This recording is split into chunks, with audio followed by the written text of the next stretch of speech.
Hi guys, this is Ella Rivkin and welcome to my weekly webinar. And in today's webinar, you will discover what rich people teach their kids about the money. This webinar is for you if you need money, love money, or think about money, or wish to have more money. And for those of you who don't know me, I'm Ella Rivkin, a financial freedom coach, an accountant with over 20 years of experience, an author of 2 bestseller books, and most importantly, a parent of 2 beautiful daughters myself. And today I have a special guest with me, Greg Tsirulnik. Welcome. Nice to be here. Who is a life coach and most importantly, father of 4 beautiful kids. Yes, I am. Thank you for coming. Thank you for having me. And this is a very special, very interesting topic, as unfortunately it's not taught in school. Our kids are not educated in school about the money. We were not educated about the money. And we as parents teaching our kids about the money just based on our beliefs and based on our experiences. That's right. So, and I do have a lot of questions that was sent to us, texted to us beforehand, before the webinar, and these are all very interesting questions. And with Greg's permission and with you point of view, I would like to address all these issues and concerns that parents facing on. Let's do it. Yeah, on today's days. Okay, so the first one is, my son dreams of being a YouTuber. Is it serious? How can I convince him to get a doctor's degree, attorney's license instead, and live a financially secure life? Interesting question. Yes, and it's a very common question, and we hear. It is a very common question. It seems to be more of a culturally driven question than anything else, especially within the Russian community. The concept of the belief behind it is that if someone is a doctor or a lawyer, and then they have a license behind them, then they're secure, and then they have a secure life. But I don't think that couldn't be further from the truth, right? Because to get to that point, they need to go through the same schooling as everybody else, accumulate the same loans as everybody else, and you being in the financial industry know better than anyone else that how difficult that can be. Right. And so that child then leaves medical school or law school, and then they have this whole baggage behind them. With the student loans, yes. Exactly. And so how secure is that? Right. You know, and in today's day and age, what do? They start most likely at the minimum wage, right? Being a doctor or a lawyer. If they're a doctor, they have to probably go through fellowship in order for them to get anything remotely close to being, a good position. And as a lawyer, you start at the bottom, whether it's a law clerk or junior or whatever. Right. So, as much as I, hate to say it, but we live in a digital age, right? And a lot of kids grow up with YouTube and electronics and social media. And so they see the influencers on it, and they believe that, they can be successful overnight. But at the same time, that alone takes hard work. Yes. There is nothing easy about being a YouTuber. Right. It takes as much, if not more, work to become a successful YouTuber. As being a doctor or attorney. Exactly. Yes. Right? And so they have to still put in the work. They have to still dedicate themselves. They have to still, find a niche where they can belong. Because there's just so many of them out there today. From video games to toy reviewers to, speakers to anybody else. So I don't think that there's any industry, unless you're working for, God forbid, a morgue, that they're secure today, right? So people got to eat and people die. Yes, that's right. Everything in between is life. So I don't know if a license is something that will secure you less or more. I think it's how you approach it. I think it's how you dedicate yourself. You going beyond what is expected of you. There's one thing that I always remember whenever I do my job, and that is provide more service than you expect to get paid for. Right, bring more value. Yes, bring value. Bring more value. Mm-hmm. A license separates you from someone that's not licensed. But if you're an individual with a license that just graduated school, and then you're competing with someone that has 20 years of experience, I think he's more or she's more valuable than you with a license. So I think that's a false expectation of somebody. But I'm interested to hear what you have to say on that. Well, actually, I completely agree with you. And I just recently, a few weeks ago, I had a very interesting experience with my daughter, with my youngest one. We were home and I offered to spend some quality time together. So we played a game. I'm not sure if anyone heard. It's a Cash Flow by Robert Kiyosaki. The one that wrote The Rich Dad Poor Dad. It's a very interesting game. I believe that at some point everybody need to read the book and play the game. And when we started playing the game, at the first my daughter didn't want to play. She said that's stupid, of course, she doesn't want to. But then she actually got interested. But the reason I'm saying is that, so when you play the game, it's like a real life. So it's a board game. And you choose a profession. Did you play this game ever? No, I read the book, I've not played the game. So you choose the card of the profession, and then so the interesting thing is that she was an attorney. My husband played with us, he was a manager, I was a truck driver. And then it's like a real life story. So you get a salary, so I was getting $2,500 every month, she was getting $7,500. And then that's what you start with, and then as you dial, you will go over the board, and then you just stop on whatever way you stop, and then you start dealing the cards. So like you pick up the card, you can buy a house, you pick up the card, you have to pay utility bills. So it's like a real life, just in the game. So and then when she picked up the card that she's an attorney and she's making $7,500 every month, and me as a truck driver only 2,500. I said, wait 1 second, that doesn't mean anything. So, and this is just to what you're saying. So even though she has a secure job, she's an attorney, she's making much more than what I'm making. But it's not about the security. It's not about even how much you're making. It's how you're managing the money. It's how you're approaching what you're having. And then throughout the game, when I was educating her and I was teaching her, she got the concept of it. So I had more money than she had. So it's all about, in my opinion, it's all about just knowing how to manage the money. So having the money, you have problem. Not having the money, you still have the problem. Just different sets of problems. That's it. Just different sets of problems. It's the same thing with with the perspective that rich people don't have problems. They have even more problems. They have different kinds of problems. Right. So, I mean, I did not grow up in a family that was well off. Okay, we had to work for everything that we had. We immigrated to this country like everybody else, right? And my dad worked since day one, and so I started working since I was literally 13 years old, and I've never stopped. Right, and as I see other people around me that were in better financial state than I was, or their families were, that didn't stop me. If you have a dream, if you believe, if you keep going, if you don't pay attention to what everyone else is saying, people try to persuade you to do things because not of your lack of ability, but because of their lack of vision.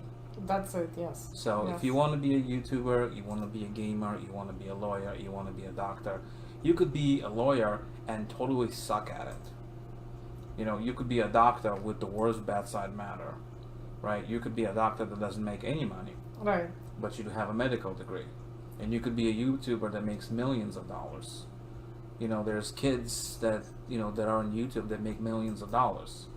And they record videos, they post them online, and then they have other kids following them. There's millions of them. Right. I'm not encouraging anybody to be a YouTuber, but I'm not discouraging them either. What I will say is that if you want to be a YouTuber, you have to be 120% in. Right. That means you can't just occasionally post a video. You can't just do things halfway. You have to dedicate, you have to work. Consistent commitment, yes. Absolutely. And you have to love the craft, and you have to constantly be creative. Okay? I believe that in this day and age, any profession that you do, anything that you select, you have to concentrate on only two things: marketing and innovation. That's it, yeah? There's no sales anymore. It doesn't work that way.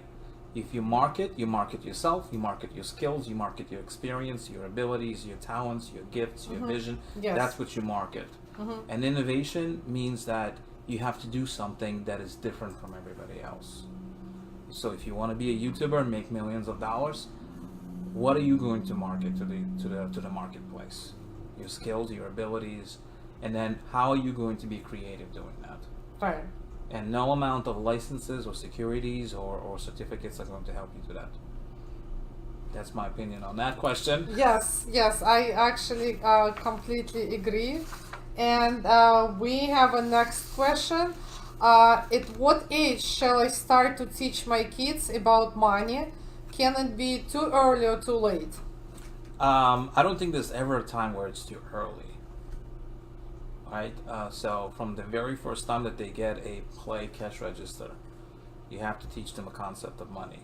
Now, obviously, you can't teach them a concept of going out and getting a job, at 5 years old, but the concept of service for a fee, right? Doing chores around the house and expect to get something in return. It may not be money, but something in return. A lot of kids are spoiled to a degree that they think that just because they exist, that they're entitled. Right. And just because you exist, you're entitled to greatness. It doesn't mean you're entitled to everything else that other people have. You have to go and work and earn it. So, is it ever too early? I don't think so. What do you think? I don't think it's ever too early. I think the earlier you start, the better it is. I remember I started myself from the little, as you said, the cash register. I mean, back then in Russia, we didn't have the cash register, but I was making the money from the piece of paper, and I remember I was playing with my brother. We were taking fruits and vegetables from the kitchen, so pretending to play. But like in today's days, I remember with my kids already, it's all available in Toys R Us, and you do teach the. I believe that it needs to be taught. And a lot of what I actually hear and I notice that a lot of actually people escape talking about the money. It's not practiced to talk about the money, but I think that the kids, you know why? Why? What do you think? What's your opinion? What's my opinion? Well, first of all, not everybody. It's. I mean, I have different opinions. Whatever it is. Different. Well, first of all, not. I mean, there is different generations, so like not everybody is like educated, and the other way is I think it's just like trying to escape. It's something as to keep as a secret, and I do actually see this a lot. Like talking about the money, how much you're making, like just to keep this as a secret. Taboo. That's it. Yes. Yeah. I think it's cultural too. Yeah. And my opinion, people do that because they have insecurities about money. That's it. Yes. It's not that they have insecurities about other people having money, but they're insecure about themselves. Yeah. And I believe that it's because they think that they never have enough. Yes. And so, the old saying, the Russian saying, don't jinx it, right? Don't jinx it. So if you talk about it, you jinx it. If you talk about it in a bad way, then you attract that. If you talk about it in a good way, then you attract that. So, but generationally, we've been conditioned that there's never enough money. And so we teach the same to our children, that we never have enough money. I think that actually goes hand in hand with the next question. With the next question, yes. Or one of the questions that's on the list. If that's the way we think about money, that money is bad, or not having enough money is bad, then what are we teaching the kids? The same thing. So if something is bad, they don't want to talk about it.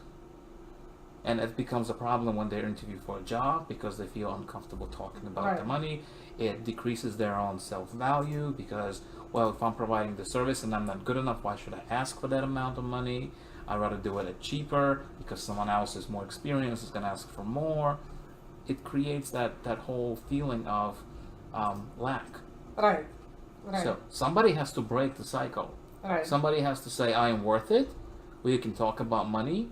You know, we may not have millions of dollars, but we have money. But we have a budget. That's it. Right. Right. We're gonna spend money. Right. We have enough. Right. And but we're gonna unfortunately, not everybody have a budget. And another thing is that what I see a lot, and it's in our community, not just in our community, is we spend on all this luxury to show off, to pretend that we have, and then we just live paycheck to paycheck, bill to bill. Which goes hand in hand with insecurity. With insecurity, that's it. Because if you are insecure, then you have to bolster yourself up. Right. Look at me. Yeah. You know, I think that I don't have enough. But because I think I don't have enough, I'm going to go out on the limb and I'm going to spend more on credit cards so I can make myself feel better about not having enough, and no one else thinks that I don't have enough. Right. Right? If you notice, successful entrepreneurs, they don't splurge. They don't spend millions of dollars on things that they don't need. They invest. That's it. Right.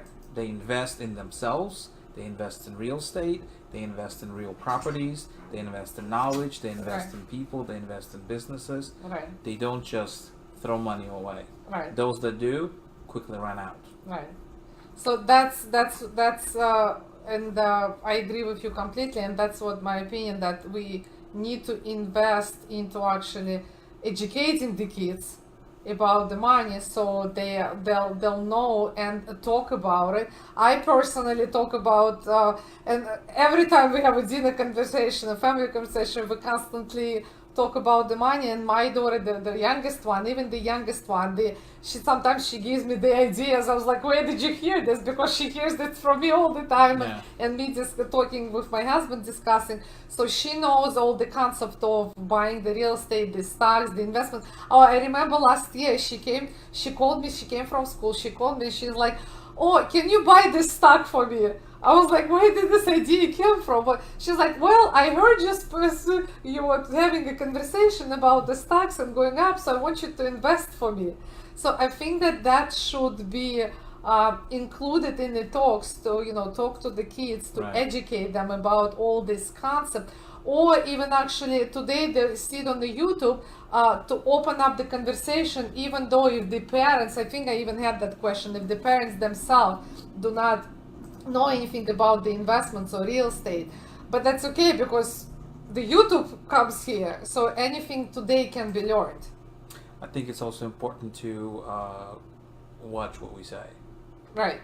Because if you keep talking that there's not enough money or we don't have money. I have that, I had the question like that. I did see it on the list. If that type of conversations, that type of talk is evident, and you not only are you subconsciously programming yourself, you're also programming children as well. That's right. And then, when you do want to splurge on something, when you do want to reward yourself in a way, the perception is, well, you just said that we didn't have. Right. And then you went out and you did this. And so what you're doing in their mind subconsciously is you're devaluing. So their wants and their needs and their requirements. Right. You're devaluing them. At the same time, you're rewarding yourself. But we don't always think about that. We may say, a child comes and says, I want a new iPhone. And in your mind, you're thinking, okay, that's $500, $600, $700, $800. And the first response usually is, we don't have money. We don't have money. You already have this and that, right? Why do you? Yes. But then you go out to dinner and you spend a couple $100. Right, and the children is like, you just spend it. Yes. Or you buy yourself a pair of shoes, or a nice bag, or whatever it is, right? And so from their point of view, it's like, well, wait a minute, you just said we didn't have that, right? And then you rewarded yourself, but for me, you said you didn't have enough. Yes. So there's a few things in that relationship, that money relationship, that we have to constantly monitor. The money relationship, yes. And there needs to be an explanation, like daddy or mommy may need a new pair of shoes, right? And you not necessarily need a new iPhone. So it's the balance between needs and wants, right? Which is again on that list. And monitoring ourselves. Right. You know, my wife is notorious for saying that. Sorry, honey, that we don't have money. You know, but then yet we spend on things that we may not need. Right. And so the kids constantly say, you know, you said this, Right. you said that, but yet you went. So it's a cycle. Right. Right, and we have to break that cycle. Right. And I agree with you, but also what I do, and sometimes I'm guilty of that too, but most of the time what I do, the way I try to teach my youngest daughter, she's actually very good at this. She got the concept, and my oldest one too. So so what I do is that I send her when she goes shopping, I tell her, okay, so here's the $100 for you, and then try to fit whatever you want to buy within this $100. So every time she goes and she starts calling me, she's like, okay, I got this for $10, this for 20. What if it is that value good for whatever I'm buying? And then, I can get like 6 items for $100, so I can get like 4 items. So to understand the concept of this, the value, the concept of the need, or like if she even needs to buy this, so maybe she will buy like a sweater instead of getting something else that she already has. So I think that's to let them learn that sense of value and the need. I think it's very important, so they can actually make a decision for themselves as well. Right. I want it versus do I need it. Right. And then also another one of my ways what I do is that for the much older, like already for the teenagers, is to actually every time when my daughter says something that she wants to buy, that even though she has like a sweater or shoes or something, I was like, yes, you can get it, but then just think of the way how you can make the money. So then that's another concept. Okay, you want something, so if you want something, then start activating the brain cells in your mind and thinking, okay, you know, how can I satisfy my need? And which is perfectly fine too. I mean, you know, you can buy it, why not? And then let the law of the attraction work for you. Exactly. Everything is connected. Everything is connected. Yeah, my youngest one, she's very good at it. So she helps me, she edits my scripts, she helps me with the videos. So she's like, okay, I want to buy this, what can I do for you to make money? Interesting. Yeah. So what habits shall I develop to raise a future millionaire is the next question. What do you think about that? What I think about that is teaching your kids to develop the money habits, to learn the values, the needs, to learn about the investments. So that's what I believe. I think that the parents need to talk about the money, and the kids need to know as much as they can about the money. Because another thing that what I see is majority in the kids and even adults themselves is the money management skills. This is what's lacking. And I'm pretty sure that you hear this all the time too. Someone wins lottery and then a few years later they broke. That's because of the lack of the money management skills. Because they go crazy with it. That's it. So, and again, it doesn't matter how much you make, it's just how you know how to manage the money. You can be a truck driver and have millions, so you can be a doctor, attorney, and then have no money at all. So I think it also comes from the same mentality of lack. People that win the millions of dollars in lotto, they start automatically thinking that they don't have enough. And instead of reinvesting it into something that's going to give them dividends. But that's again lack of knowledge. Lack of knowledge. That's it. Lack of knowledge. Yeah. Well, when it comes to kids, I think one of the most important habits to develop is the ability to believe. That's right. Yes. Believe that they can, and they're worth it, and they're worthy, and they're talented, and they're gifted, and it's within their power to aspire and to be and to become millionaires. You know, because a lot of kids don't, right from the early age, they're being conditioned that they're not good enough. And so how can they reach for the stars if they don't believe that they can? Right. It takes a lot of money and to make money. Yes. It takes a lot of time and effort and, you know, persuasion and, you know, perseverance to go through all the challenges that are being thrown at them. You know, our generation is a little different. We didn't have all this social media and technology. Right. So we knew what was black and we knew what was white. With them, it's a lot of gray, and they have to battle with that. And there's a lot of negativity that's floating out on the internet. That same YouTube.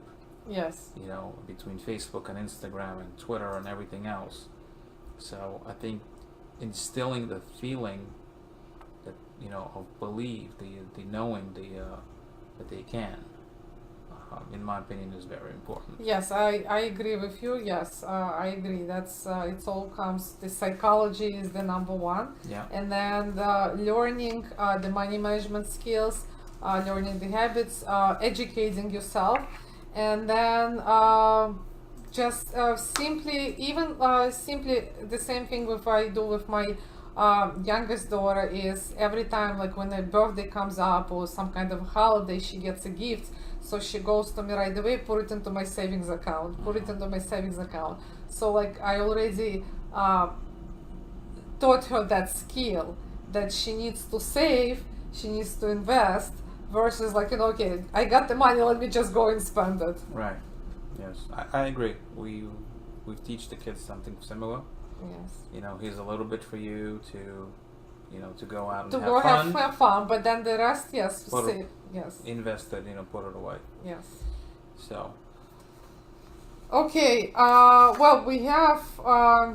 What else? I mean, I think we covered all the other questions. I think we already covered. I think we did well. Yes, I think we did well because there was some other questions, but we did talk about them. So I think, is there anything else that you wanted to add? Well, these concepts that the concept about rich people, nasty liars, big money. You must work hard to become rich. Rich people are miserable. Money never falls from skies.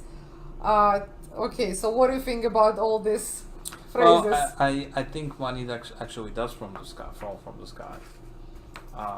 Because if you believe that it does, and you create opportunities, then it'll come to you from every which way, right? If you invest properly, if you get education on what the money is, if you believe, you work hard, it will feel as money comes from the skies. It will actually not rain. Well, it's not gonna rain. It does not actually gonna rain. But again, as you mentioned it, you have to take the opportunities. You actually have to work for it. Yes. Right. And I actually do hear a lot of people saying like, oh, I'm not lucky, or I'm not born this way. I'm not born into. So it's not about that. You are born this way. That's it. It's about the beliefs. It's about actually going and just doing it and taking the opportunity.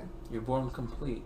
Yes. Every single one of us is born complete. Yes, and we have absolutely everything within us. Everything. Yes. The greatness, the gifts, the talents, the dreams, the visions, everything. And then we go through this school of conditioning, and we get taught everything the opposite. You can't, you're not worthy, you don't have the skill, the experience, you're not lucky enough, you're not the right height, not the right build, whatever the society puts in our head. And so all of these misconceptions, rich people are nasty liars. I know some people that are very, very well off financially and the nicest people in the world. One of my best friends, I'm very proud of him. He's doing very well for himself. And the sweetest guy that I know. You must work hard to become rich.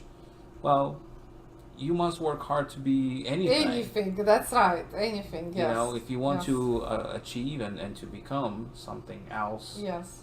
It's all, as you said, it's all in your hands, right? Yes. So. Yes. And I think we're running out of time. Yes, so to conclude, to recap on everything, I think that we need to encourage, right, our kids to actually, we need to educate them. We need to educate them about the money. I think we do need, and I believe in this myself, I don't know, you tell me what you think, because I think that we do need to encourage them to actually work so they can actually get the sense of the money, the value of the money and the management skills. Mm-hmm. Because I know some parents, they do not let their kids to work, saying like, the time will come. What do you think about that? Well, kids and work is a tricky subject, right? And like you said, it depends on the parent and their background. I don't encourage my kids to work because I don't want to support them. I encourage them to work because I want them to be prepared. That's right. To develop understand the habits right. that, in this world, we have to work to be able to afford the type of life that we want. Right. Money is freedom. Right. Money is the means, it's the vehicle that allows us to do and to be and to have and to enjoy and to experience. Can you do a lot of it without money? Yes, you can, but not to the level that most of us want. Right. So, in my opinion, teaching kids and encouraging them to work and keeping the money, but educating that's them right. how to properly use it. Right. Right? You want a new car, you want to lease it, go out and get a job. That's it, yeah. Not because I don't want to support you, not because I can't provide for you or we can't afford it, but because you need to understand that one day you're still going to have to do that. Start now. Right. I'll help you along the way, but you need to start now. Develop those habits so you can see yourself at 18 years old being able to do that. And at 20 years old, you can say, hey, the world is my oyster. Right. Yes, I absolutely agree. And to recap,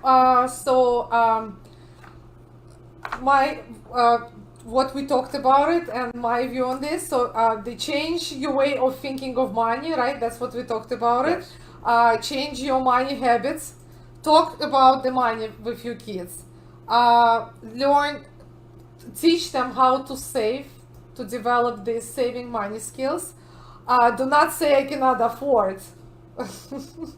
And the value of the money, of the making the money. Yes, it's not the cost, it's the value. It's the value. It may cost a lot but have no value, or it may bring you a lot of value but not cost as much. Right. Make money your best friend. That's it. Yes. Make money Treat your best it as friend. your best friend. And remember, it's all in your hands. And that will conclude our today's webinar. Thank you so much for watching. Thank you for Greg for joining us Thank today. you for having me. And if any questions, if anyone have questions, please message us and we will address them. Thank you so much. Bye. Have a good night. Good night.